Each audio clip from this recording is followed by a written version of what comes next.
नमस्कार साथियों, बहुत बहुत स्वागत है आपका पीसीआई के नए इनक्रेडिबल प्लेटफॉर्म पर। और मैं हूं पवन वर्मा। और आज का जो वीडियो है आज के लिए हमारे लिए बहुत ही महत्वपूर्ण होने वाला है। क्यों होने वाला है, इसकी रूपरेखा थोड़ी सी आपको बता दी जाए कि जो सिविल सर्विस की तैयारी कर रहे हैं उनके लिए सबसे पहले महत्वपूर्ण होता है एनसीईआरटी का पढ़ना। एनसीईआरटी क्यों हमारे लिए जरूरी है, क्यों आवश्यक है, तो इसके लिए एक बहुत छोटा सा इसका आंसर है। ज्यादा समय, क्योंकि जो सिविल सर्विस की तैयारी कर रहे हैं उनको ज्यादा समझाने की आवश्यकता नहीं होती कि क्या क्या नहीं है, वो इस बात को बखूबी समझते हैं। तो इसलिए जरूरी है एनसीईआरटी को पढ़ना, क्योंकि जो आपका मेन बेस है, क्योंकि जो विद्यार्थी होते हैं वो कक्षा 12वीं से जब निकल कर आते हैं तो उनके सामने बहुत सारी चुनौतियां रहती हैं कि तैयारी कैसे स्टार्ट करें, क्या नहीं करें। तो सबसे पहले उनकी एक महत्वपूर्ण पहली प्राथमिकता होती है कि वे एक एनसीईआरटी, जो भी आपको इतिहास से लेकर इतिहास, भूगोल, अर्थशास्त्र, समाजशास्त्र, economic, history, polity, economic, sociology जैसे सब्जेक्ट के आपके एनसीईआरटी पढ़ने जरूरी होती है। सलाह दी जाती है, आप अच्छे अच्छे इंस्टीट्यूट में जाते हैं तो भी आपको वहां पे सलाह दी जाती है कि आपको एनसीईआरटी पढ़ना जरूरी है। एनसीईआरटी आपको बहुत अच्छी समझ विकसित करती है, नॉलेज अच्छा खासा उसमें नॉलेज होता है, आपको किसी प्रकार की समस्या रहती है। बहुत सारे क्वेश्चन भी ऐसे होते हैं जो हमें एनसीईआरटी देखने को मिलते हैं। हम कई प्रकार की, जैसे सिविल सर्विस से नहीं, अदर एग्जाम की हम बात करें तो वहां से भी एनसीईआरटी बहुत ज्यादा अपने बैठे रखती, बहुत सारे एग्जाम रखते हैं। तो स्टार्ट हम करते हैं संविधान की परिभाषा से, फिर हम संविधान की उद्देशिका देखेंगे, फिर हम कक्षा छठी पे आएंगे वहां के एनसीईआरटी। क्योंकि पूरी बुक को हम नहीं पढ़ सकते, तो इस वीडियो के माध्यम से सिर्फ हम उन्हीं बातें करेंगे जो हमारे लिए बहुत महत्वपूर्ण होने वाली हैं। वो जिस एनसीईआरटी में हमें, क्योंकि एक एनसीईआरटी की बुक को पढ़ना और हम एक छोटे से शॉर्ट टर्म हम वीडियो में उस एनसीईआरटी को हम पूरे कम से कम 100-150 पन्नों को हम सिर्फ मात्र कुछ ही मिनटों में हम एक क्लास को हम कवर करेंगे। मेन बात है, तो ये सेशन में आपको लेके आऊँ। तो आज हम ज्यादा समय ना लेते हुए हम क्लास को करते हैं स्टार्ट। तो आइए साथियों, सबसे पहले आपको देखने पड़ता है संविधान। संविधान को इंग्लिश में कॉन्स्टिट्यूशन कहते हैं। हर एक देश का संविधान होता है। ज्यादा कुछ डीपली न जाते हैं, सिर्फ इतना कहते हैं कि लोकतांत्रिक देश में संविधान, देखिए हमारा देश एक लोकतांत्रिक देश है और हमारे देश में क्या है, एक संविधान भी है। तो संविधान के ऊपर हम बातें करते हैं कि क्या है। देखिए संविधान की हम बात करें, संविधान सबसे पहले एक महत्वपूर्ण हमारे लिए एक दस्तावेज है जिसमें देश की जनता और सरकार, देखिए जनता से सरकार बनी है इसलिए, लेकिन फिर भी दोनों शब्द उसमें यूज किया है कि देश की जनता व सरकार द्वारा पालन किए जाने वाले नियमों और अधिनियमों को निरूपित किया जाता है, तो वह संविधान है। तो ये निरूपित किए जाते हैं, इसमें महत्वपूर्ण होते हैं एक अधिनियम और इसमें होते हैं नियम। तो इन दोनों चीजों पर हमें क्या है देखने को मिलती है। तो वह क्या है कि संविधान क्या है कि वह एक दस्तावेज है जिसमें देश की जनता व सरकार द्वारा पालन, महत्वपूर्ण होता है संविधान बना दिया जाता है लेकिन जनता व सरकार द्वारा इसका पालन नहीं किया जाए तो संविधान का फिर महत्व क्या रह जाएगा। तो पालन किए जाने वाले नियम और अधिनियम को उसमें निरूपित किया जाता है, तो वो एक दस्तावेज फिर क्या कहलाता है, संविधान किया जाता है। जो सरकार मानती है, जनता मानती है, वह हमारे संविधान कहते हैं। एक और हम परिभाषा के साथ समझ सकते हैं कि देश का सर्वोच्च कानून, देश में हमारे सर्वोच्च कानून होते हैं, इनमें से किसी भी देश की राजनीतिक या फिर समाज को चलाने वाले जो मौलिक कानून है वो उस संविधान में होते हैं, वह संविधान होता है।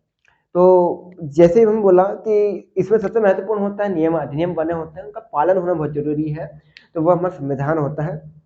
मुझे ये आपको परिभाषा देखने को मिल रही है, ये दो जो परिभाषाएं, दो परिभाषाएं एक बेसिक देखकर बनाई गई हैं, एक्यूरेट संविधान की इसी परिभाषा नहीं है, लेकिन यदि संविधान पूछे तो संविधान क्या आप बता सकते हैं कि संविधान क्या है, एक दस्तावेज जिसमें अधिनियम और नियमों को जनता और सरकार द्वारा जो पालन किए जाते हैं उनको क्या संविधान में निरूपित किया जाता है, वो क्या होता है, संविधान होता है। आज हम अब थोड़े इसके बाद मैंने बात करी थी आपसे कि हम बात करेंगे संविधान की उद्देशिका के बारे में। अच्छा, संविधान की उद्देशिका के बारे में बात करी थी, तो आपसे मैं बात करता हूँ क्या संविधान की उद्देशिका के बारे में। संविधान की उद्देशिका क्या थी, देखिए ये संविधान की परिभाषा हो गई। अब हम इसको क्या कर देते हैं, साफ कर देते हैं, इसके बाद हम उद्देशिका के बारे में समझेंगे। अच्छा, एक क्वेश्चन होगा, उद्देशिका जो है संविधान की जो प्रस्तावना है, उद्देशिका यानी प्रस्तावना की जो संज्ञा किसने दी थी, वो ठाकुरदास भार्गव ने दी थी। देखिए सबसे पहले जो संविधान की हम यदि प्रस्तावना की बात करें, जो संविधान की जो प्रस्तावना है वो किसने दी थी, या कहा था कि नहीं संविधान ये प्रस्तावना है, तो जो व्यक्ति थे वो थे ठाकुरदास भार्गव थे। कौन थे, ठाकुरदास। हमें इन्हें नहीं भूलना है, क्योंकि जब हम किसी भी एनसीईआरटी को स्टार्ट करते हैं सबसे पहले हमें संविधान की उद्देशिका मिलती देखने को मिलती है। मैं आपको एक बताऊंगा कि संविधान की कैसे उद्देशिका को देखने को मिलती है। तो जो ठाकुरदास भार्गव ये थे, इन्होंने संविधान की अतिथि प्रस्तावना दी थी।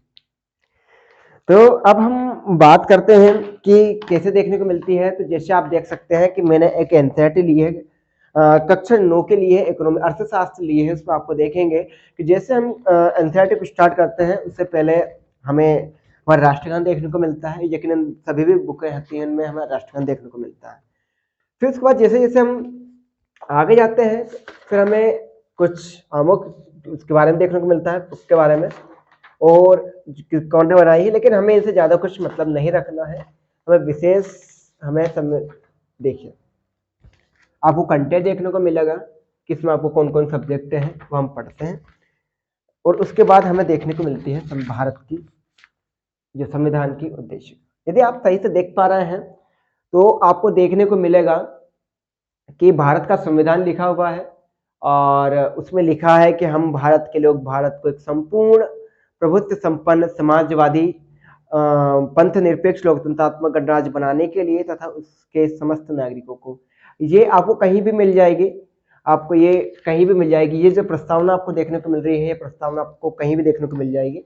गूगल पे भी आप या गूगल क्रोम और जो भी आपके प्लेटफॉर्म है सर्च इंजन पे, उस पर आप देख सकते हैं।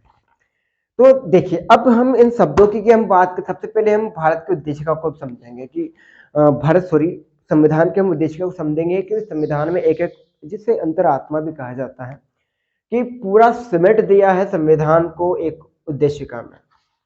पहला आपको पहले थोड़ी सी परिभाषा जो उद्देशिका है वो प्रस्तावना पढ़ के बता देता हूं कि हम भारत के लोग भारत को एक संपूर्ण प्रभुत्व संपन्न पंथ निरपेक्ष लोकतंत्रात्मक गणराज्य बनाने के लिए तथा उन सब में समस्त नागरिकों को सामाजिक, आर्थिक और राजनीतिक न्याय, विचार, अभिव्यक्ति, विश्वास, धर्म और उपासना की स्वतंत्रता, प्रतिष्ठा और अवसर की समता प्राप्त कराने के लिए तथा उन सब में व्यक्ति की गरिमा, राष्ट्र की एकता और अखंडता सुनिश्चित करने वाली बंधुता बढ़ाने के लिए दृढ़ संकल्प होकर अपने इस संविधान सभा में आज तारीख 26 नवंबर 1949 ईस्वी को एतद द्वारा इस संविधान को अंगीकृत अधिनियम और आत्मसमर्पित करते हैं। तो कुछ चंद शब्दों की इस उद्देशिका में व्यक्ति के मौलिक अधिकार, कर्तव्य, राष्ट्र की एकता, अखंडता, सामाजिक, आर्थिक, राजनीतिक, कुछ सभी शब्द सम्मिलित हैं जो शब्द संविधान को मजबूत बनाए रखते हैं।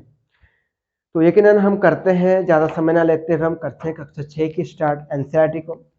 तो अब आपको सामने हमने संविधान की परिभाषा और उद्देशिका को देखा है, हम बात करते हैं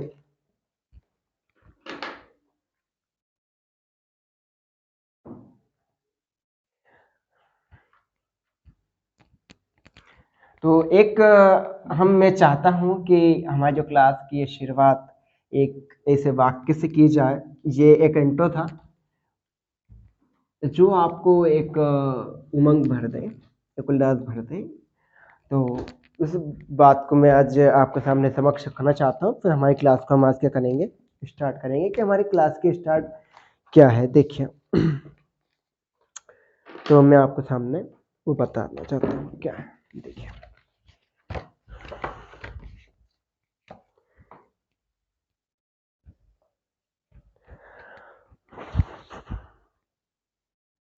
एक बात, व्यक्ति तैयारी करता है यूपीएससी पीएससी की,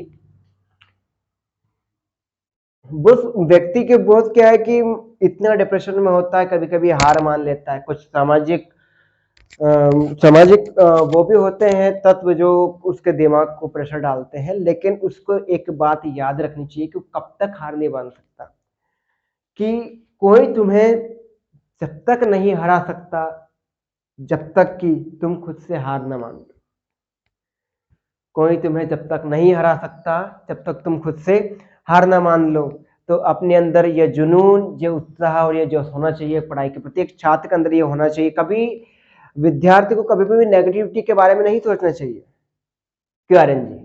हाँ, कभी भी व्यक्ति को नेगेटिव बारे में नहीं सोचना चाहिए। वो हमेशा सोचता है नहीं हो पाएगा, देखिए मेहनत कीजिए, क्योंकि भगवत गीता में किया गया कर्म किए जा फल की चिंता मत कर, तो ये भी हमारे लिए बहुत जरूरी होती है।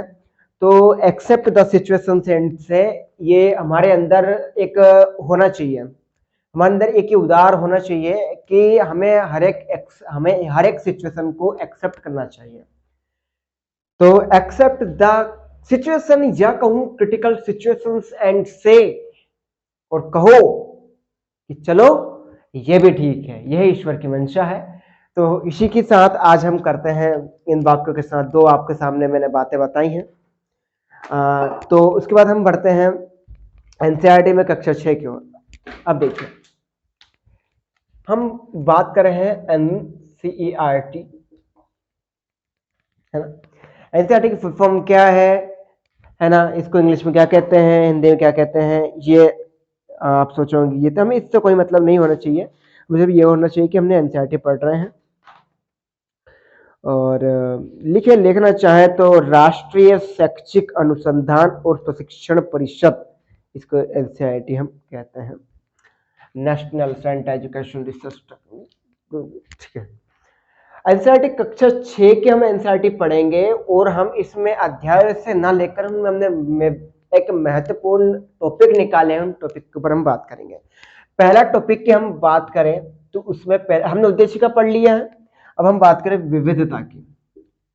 अच्छा, विविधता, डाइवर्सिटी, इसे हम बोलते हैं विविधता। देखिए उसमें जैसे हम एनसीईआरटी को स्टार्ट करते हैं, कुछ शब्दों के बाद आपको विविधता देखने को मिलती है। तो भारत देखिए, विविधता से तात्पर्य ऐसी स्थिति से है जिसमें समस्त भाषाई क्षेत्र, देखिए इनमें कुछ कुछ महत्वपूर्ण हमारे लिए तत्व होंगे, जिसमें देखिए विविधता कहाँ कहाँ पाई जाती है। देखिए भाषाई क्षेत्र, यानी आप देख सकते हैं कि भाषा के आधार पर हमें विविधता देखने को मिलती है ना, और क्षेत्रीय आधार पर, भौगोलिक के आधार पर,